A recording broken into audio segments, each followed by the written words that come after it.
ರಾಜ್ಯ ಸರ್ಕಾರದಿಂದ ಆರ್ಥಿಕ, ಶೈಕ್ಷಣಿಕ, ಸಾಮಾಜಿಕ ಸರ್ವೆ ಏನೇನು ಮಾಡಲಾಗ್ತಾ ಇದೆ. ಚಿತ್ರದುರ್ಗದಲ್ಲಿ ಸಮೀಕ್ಷೆ ಕಾರ್ಯಕ್ಕೆ ಗೈರಾಗಿರೋ ಸಿಬ್ಬಂದಿಗಳು, ಗಣತಿದಾರರು ಯಾರಿದ್ದಾರೆ ಅವ್ರ ವಿರುದ್ಧ ಕ್ರಮವನ್ನು ಕೂಡ ಕೈಗೊಳ್ಳಲಾಗುತ್ತಂತೆ. 68 ಸಿಬ್ಬಂದಿಗೆ ಇದರ ಮುಂದುವರೆದ ಭಾಗವಾಗಿ ನೋಟಿಸ್ ಅನ್ನು ಕೊಡಲಾಗಿದೆ.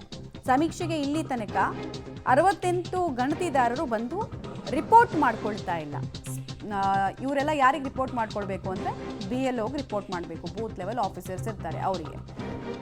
ಇವ್ರು ಬರ್ತಿಲ್ಲ ಅನ್ನೋ ವಿಚಾರ ಗೊತ್ತಾಗಿದೆ. ಸೊ ಗೈರು ಮತ್ತು ನಿರ್ಲಕ್ಷ್ಯ ವಹಿಸಿರೋರ ವಿರುದ್ಧ ಕಠಿಣ ಕ್ರಮದ ಎಚ್ಚರಿಕೆಯನ್ನು ಕೂಡ ಚಿತ್ರದುರ್ಗದ ಜಿಲ್ಲಾಧಿಕಾರಿ ಟಿ ವೆಂಕಟೇಶ್ ಅವರು ಮಾಹಿತಿ ಹಂಚಿಕೊಂಡಿದ್ದಾರೆ.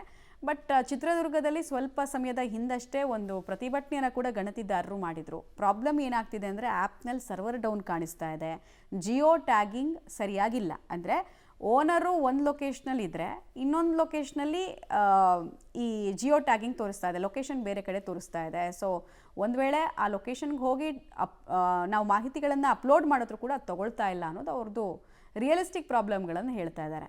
ಇವ್ರು ನೋಡಿದ್ರೆ ಅವ್ರ ಜೊತೆಗೆ ಮನವೊಲಿಸಿ ಆ್ಯಪ್ಗಳ ಪ್ರಾಬ್ಲಮ್ ಸರಿ ಮಾಡೋದ್ರ ಬದಲು ನಾವು ಕ್ರಮನೇ ಕೈಗೊಂಡ್ಬಿಡ್ತೀವಿ ಅಂತ ಇನ್ನೂ ಒಂದು ಹೆಜ್ಜೆ ಮುಂದೆ ಹೋಗಿ ಜಿಲ್ಲಾಡಳಿತ ಹೇಳ್ತಾ ಇದೆ.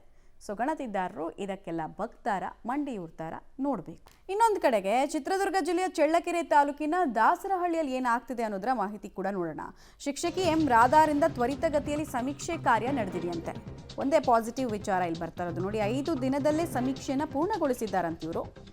ಗ್ರಾಮದ ಜನರು ಕೆಲಸಕ್ಕೆ ಹೋಗೋಕೆ ಮುಂಚೆ ಶಿಕ್ಷಕಿ ಹಾಜರಾಗ್ತಾ ಇದ್ರು. ಅಂದರೆ ಒಂದು ಅಂಡರ್ಸ್ಟ್ಯಾಂಡಿಂಗ್ನಲ್ಲಿ ಗ್ರಾಮದವರು ಮತ್ತು ಇವರು ಮುಂದುವರೆದಿದ್ದಾರೆ. ಗ್ರಾಮದಲ್ಲೇ ಉಳ್ಕೊಂಡು ಸಮೀಕ್ಷೆ ಕಾರ್ಯವನ್ನು ಕೂಡ ಶಿಕ್ಷಕಿ ಕೈಗೊಂಡ್ರಂತೆ. ಹೀಗಾಗಿ ಇವರು ತುಂಬ ಚೆನ್ನಾಗಿ ಕೆಲಸ ಮಾಡಿದ್ದಾರೆ ಅನ್ನೋದನ್ನು ಹಾಡಿ ಹೊಗಳ್ತಾ ಇದ್ದಾರೆ.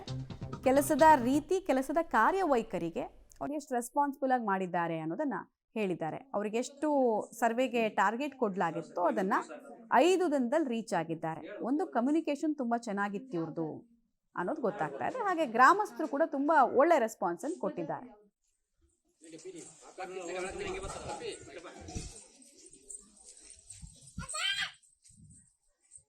ಸರ್ಕಾರದಿಂದ ನಮಗೇನು ಈ ಸಾಮಾಜಿಕ ಮತ್ತು ಆರ್ಥಿಕ ಸಮೀಕ್ಷೆಯನ್ನು ವಹಿಸಿತ್ತಲ್ಲ, 22ನೇ ತಾರೀಕಿಂದ 8ನೇ ತಾರೀಕಿನವರೆಗೂ ಎಲ್ಲ ರಾಜ್ಯಾದ್ಯಂತ ಸಮೀಕ್ಷೆ ನಡೀತಾ ಇತ್ತು. ಅದರಲ್ಲಿ ನಾನು ಕೂಡ ಗಣತಿದಾರಳಾಗಿ ನನಗೆ ಕೆಲಸ ವಹಿಸಿತ್ತು. 22ನೇ ತಾರೀಕು ರಾಜ್ಯಾದ್ಯಂತ ಎಲ್ಲ ಲಾಂಚ್ ಆಗೋದ್ರಲ್ಲೇ ಆಯಿತು. ಅವತ್ತು ನಮಗೆಲ್ಲನ ಏನು ಮಾಡಿದ್ರು ಅಂದರೆ ಕಿಟ್ ಎಲ್ಲ ವಿತರಣೆ ಮಾಡಿದರು.